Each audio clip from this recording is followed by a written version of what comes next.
Mesdames et messieurs, bonsoir. Merci de nous accueillir chez vous. Ravi de vous retrouver pour cette édition de 19h du journal d'Alizé Télévision ce mardi 6 décembre 2016. Voici tout de suite quelques-uns des titres qui seront développés dans ce journal. Devant la déliquescence de la société guadeloupéenne, départements, régions et États se mettent ensemble pour donner un nouvel élan au métier du travail social. L'ennui, c'est que les décideurs ont bien du mal à expliquer ce qui va vraiment changer. Depuis près de 20 ans, le quartier abîmien de Lacroix accueille une auto-école unique en Guadeloupe. Non seulement elle forme à la conduite pour pas cher les jeunes fragilisés, mais en plus, elle leur offre une écoute aux difficultés qu'ils rencontrent. Comme une trentaine d'artistes, Jean-Marc Hunt expose jusqu'à fin avril au Memorial Act. Graffeur, plasticien et sculpteur doué, il interprète avec ironie et sarcasme les sujets qui font l'actualité. C'est à voir. Le journal Rodi Nabal. Les 3e assises territoriales du travail social de Guadeloupe et des îles du Nord se sont déroulées aujourd'hui au Memorial Act à Pointe-à-Pitre. Au cours de ce rendez-vous, un protocole a été signé entre l'État, le Conseil général et le Conseil départemental de Guadeloupe sur l'évolution et l'adaptation du travail social en Guadeloupe. Une première en France qui permettra de mettre en place un Conseil supérieur du travail social en Guadeloupe ainsi qu'une charte sur la bientraitance. Je vous propose ce reportage signé Muriel Barlagne. Des assises territoriales du travail social pour mieux comprendre la réalité du secteur en Guadeloupe et dans les îles du Nord. Le prolongement d'une réflexion entamée avec la crise de 2009 pour une meilleure prise en compte des spécificités locales. Lors de la première rencontre organisée en 2014, près de 400 professionnels ont été consultés. L'occasion d'identifier la particularité de leurs tâches et de l'environnement dans lequel ils interviennent. Dans ce pays particulier, avec ce taux de chômage impressionnant, avec aussi, on a dit tout à l'heure, toutes sortes d'interférences, parfois magico-religieuses, ou bien autre chose qui entre en scène, le travail social de Guadeloupe est un travailleur particulier, est un travailleur, on va dire, original. Pour faire face à la souffrance au travail de ces acteurs, l'analyse des pratiques professionnelles a été mise en place avec la psychanalyste Hélène Migerel. Il s'agit d'apprendre à faire un travail d'introspection et une mise à distance avec les difficultés des usagers reçus. La question de la formation aussi a été abordée, notamment pour la nouvelle génération de travailleurs sociaux nés avec le numérique et en proie à des problèmes relationnels. Nous avons actuellement des problèmes de relation à l'autre. Ce n'est pas moi qui le dis, c'est monsieur Feu-Flagier qui l'a dit lors des assises de 2014. On est bien d'accord. Donc nous avons ce travail à faire avec ces nouveaux professionnels pour susciter en eux l'altérité, être questionné par l'autre et être questionné par la souffrance de l'autre, sans être dans un misérabilisme, sans être dans quelque chose de l'apitoiement, mais dans une dimension de responsabilité. Je suis responsable de moi, mais je suis responsable des autres aussi.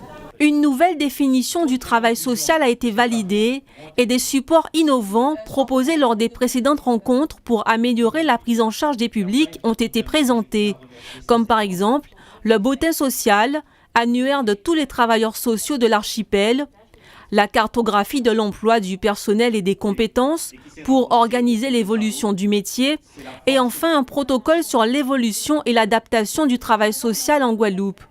Ce document fondateur devant être signé par l'État, le Conseil régional et le Conseil départemental prévoit la mise en œuvre d'un certain nombre d'outils. Les deux outils qui seront très intéressants et la création de ces outils, c'est la création du Conseil supérieur de travail social de Guadeloupe. Nous sommes les premiers à donc installer cette instance sur une région et deuxièmement, une charte de bientraitance pour donc les salariés et les employeurs qui donc emploient l'emploi des travailleurs sociaux.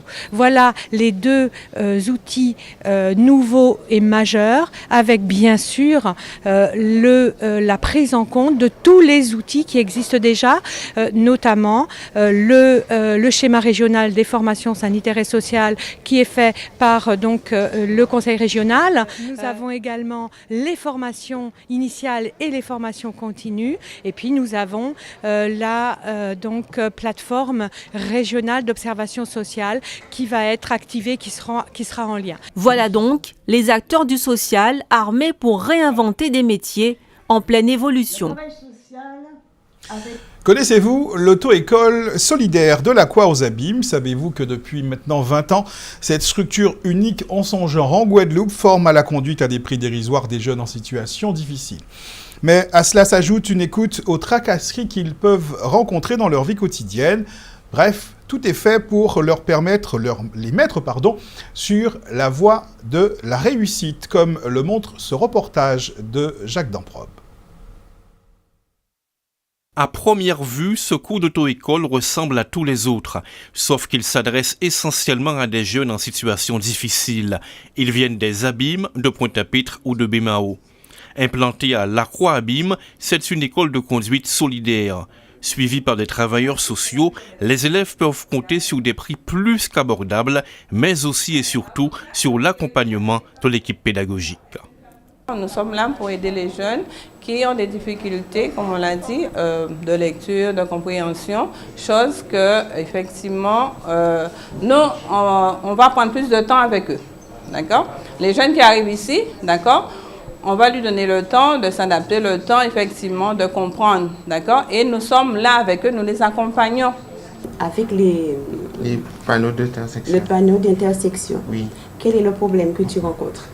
Pauline Nanette est la secrétaire de l'auto-école, mais en plus d'assurer une fonction administrative, elle est à l'écoute permanente des jeunes. Ils sont assis en cours, mais je remarque d'emblée qu'il y a quelque chose qui ne va pas. Donc, je termine la série que je fais, et puis je lui dis viens, et il vient ici, et je parle avec lui. Et quand il évacue son problème, je l'aide à avoir un autre regard là-dessus.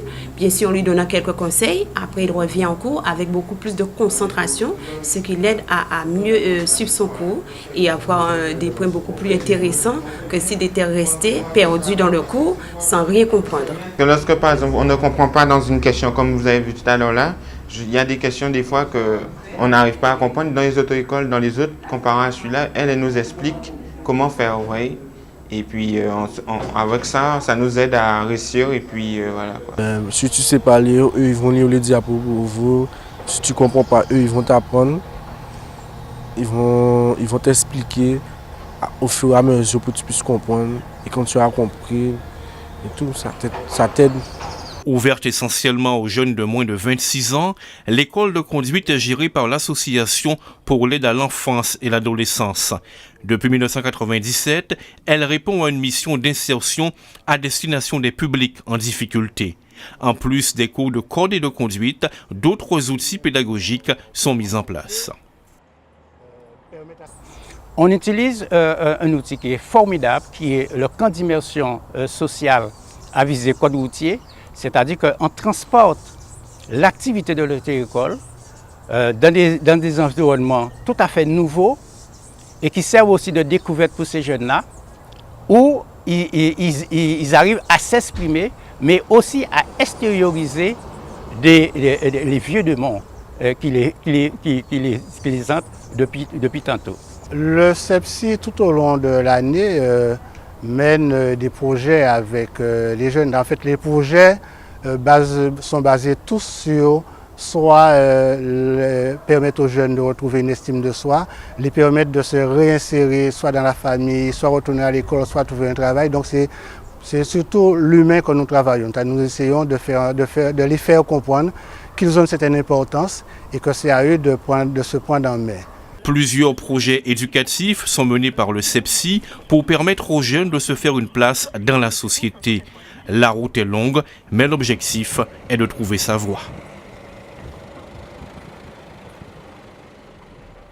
En bref, le tribunal administratif de Basse-Terre a donné raison à l'UGTG suite à sa demande d'annulation des arrêtés du maire de Bémao en date du 24 novembre et du 27 décembre 2014, autorisant l'ouverture de magasins du centre commercial d'Estrélan les dimanches 14, 21 et 28 décembre 2014.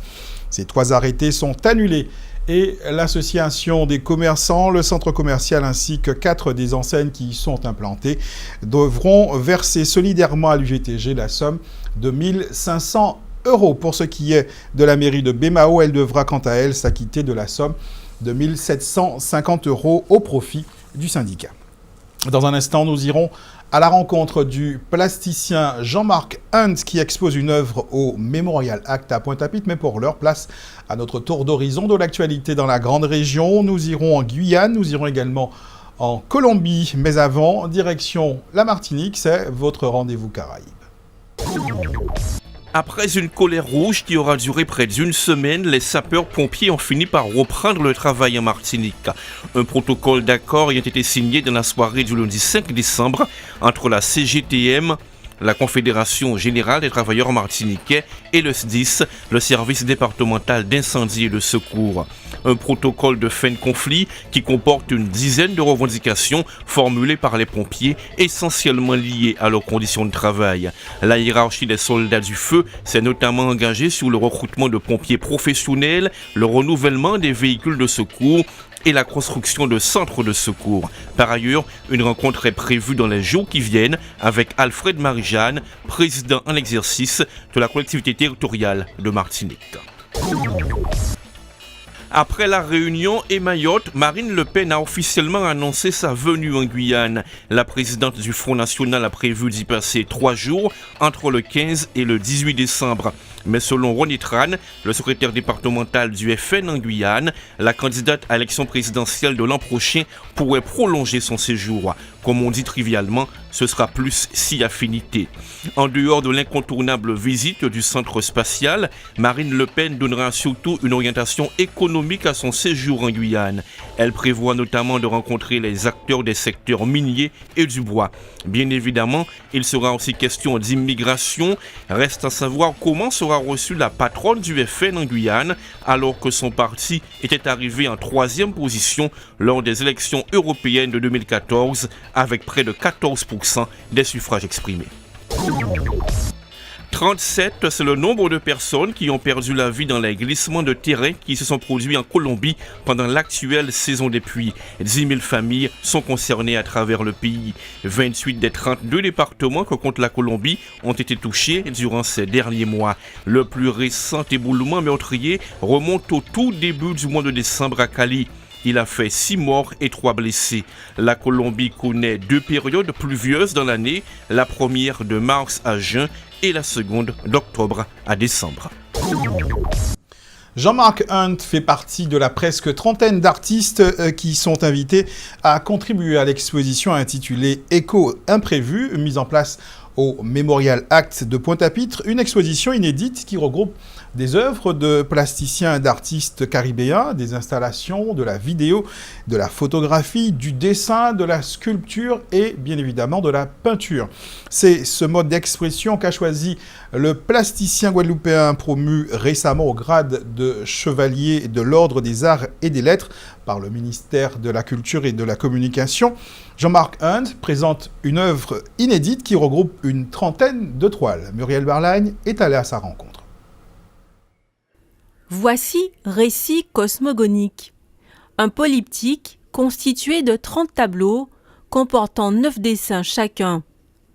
Habitué des grandes surfaces, Jean-Marc Hunt a choisi ce format pour partager son regard plutôt sarcastique sur le XXIe siècle. C'est une multitude de choses en fait qui sont empreintes à notre mémoire.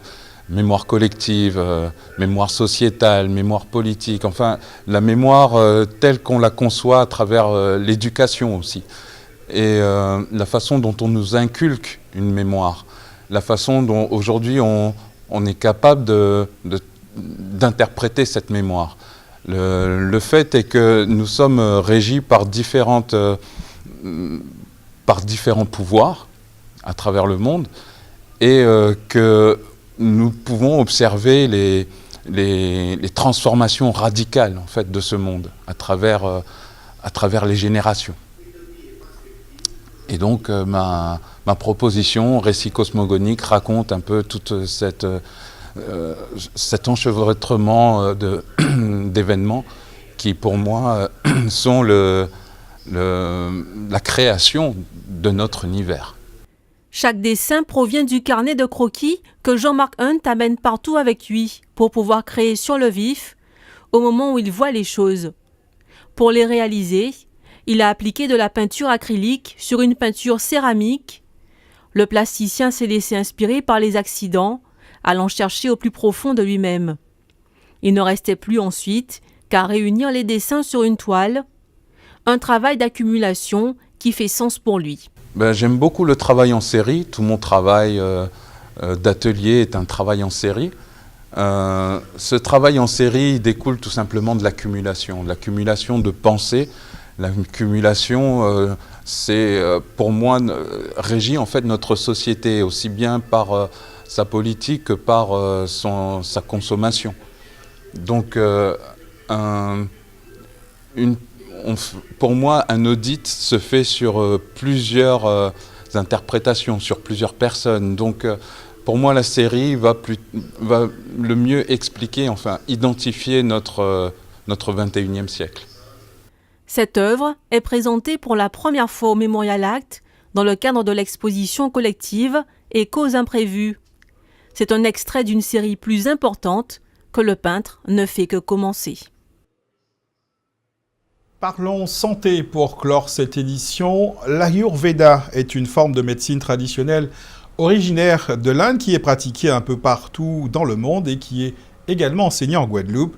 Cette pratique thérapeutique vieille de 5000 ans prône la recherche de l'harmonie et du savoir-faire et du bien-être, L'Ayurveda est considérée comme étant la plus ancienne médecine holistique du monde. Muriel Barlagne est allée rencontrer l'une des pratiquantes de cette médecine traditionnelle. Reportage.